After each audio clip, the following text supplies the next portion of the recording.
पिछले दिनों श्रीलंका में क्या हुआ ये हम सब ने देखा। कैसे वहां की जनता सरकार के विरोध में खड़ी हो गई और कैसे महिंदा राजपक्षे के हाथ से सत्ता फिसल गई। लेकिन अब इसी मामले में काफी दिनों से अटका हुआ एक डील जिसमें भारत भी शामिल है, अब जाकर के पूरा हुआ है। क्या है वो डील और कैसे उससे भारत को फायदा होगा, आज बात इसी मुद्दे पर करेंगे। नमस्कार, मैं हूं आशी और आप देख रहे हैं अनकट।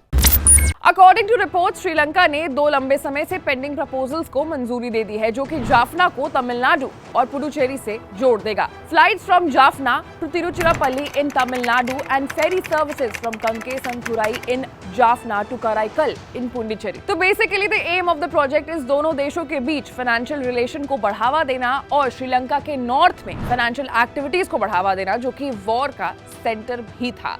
और इसी से श्रीलंका से साउथ इंडिया लोगों को ट्रैवल करने में आसानी भी होगी और श्रीलंका में टूरिज्म को बढ़ावा भी मिलेगा, साथ ही साथ जो कि अब तक सबसे ज्यादा खराब फाइनेंशियल क्राइसिस से जूझ रहा था। रिपोर्ट्स के अनुसार 1970 तक तमिलनाडु और नॉर्दर्न पार्ट्स ऑफ श्रीलंका के बीच कनेक्टिविटी थी, जो कि 2009 में जंग के बाद खत्म हो गई। कनेक्टिविटी के रीएस्टैब्लिशमेंट की भी बातें जारी थी। चलिए अब बात करते हैं कि ये प्रोजेक्ट क्या है और कैसे हमें इससे फायदा होगा। अक्टूबर 2019 में जाफना में पलाली एयरपोर्ट को पहली बार अंतर्राष्ट्रीय नागरिक उड़ान के लिए खोला गया था। ये पहले एक सैन्य अड्डा हुआ करता था। वहां उतरने वाली पहली अंतर्राष्ट्रीय उड़ान चेन्नई से एयर अलायंस की विमान थी, जिसमें एयरलाइंस के शीर्ष अधिकारी और पत्रकार सवार थे। This was the benchmark. दोनों शहरों के बीच लिंक बनाया गया था, जो कि न सिर्फ ज्योग्राफिकली, कल्चरली और हिस्टोरिकली एक दूसरे के करीब है। कमर्शियली 1 नवंबर 2019 को एक सप्ताह में 3 उड़ानों के साथ शुरू हुआ था और डेली सर्विसेज जल्द से जल्द शुरू होने की उम्मीद भी की जा रही थी। अब फेरी सर्विसेज के बारे में बात कर लेते हैं। तो 2021 में फेरी सर्विसेज को पोस्टपोन कर दिया गया था। उस वक्त मनसुख मंडाविया थे union minister of state for shipping.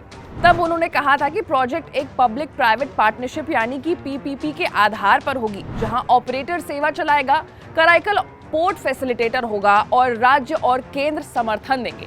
उस समय इमिग्रेशन और कस्टम क्लियरेंस करने के लिए काम शुरू हो गया था। 2018 में भारत ने बंदरगाह को एक वाणिज्य बंदरगाह में अपग्रेड करने के लिए $45.27 मिलियन दिए थे। अब बात करते हैं कि इस डील से भारत को क्या फायदे होंगे। दोनों प्रोजेक्ट से भारत और श्रीलंका के बीच ट्रैवल टाइम जो है वो कम हो जाएगा और फाइनेंशियल एक्टिविटीज को भी बढ़ावा मिलेगा, और तो और फेरी कनेक्टिविटी ट्रैवल टाइम को कम और सस्ता भी बना देगा। श्रीलंका से तमिलनाडु अक्सर रिलीजियस पर्पस के लिए ही लोग भारत आते हैं और इसके अलावा सिंगली भारत में बौद्ध स्थानों का भी दौरा करते हैं। दोनों प्रोजेक्ट से दोनों देशों के तीर्थयात्रियों के लिए यात्रा जो है वो काफी ज्यादा आसान हो जाएगी। श्रीलंका से जुड़ाव से कराईकल के विकास में मदद मिलने और विशेष रूप से पुडुचेरी में व्यापार और आर्थिक विकास लाने में मदद भी मिलने की उम्मीद है। तो ये वो तमाम फायदे होंगे भारत को और श्रीलंका को इस डील के बाद। आपकी क्या राय है इस वीडियो को लेकर, इस डील को लेकर, वो भी आप कमेंट सेक्शन में लिख करके पेश कर सकते हैं। मैं थी आपके साथ आशी और आप देख रहे थे अनकट।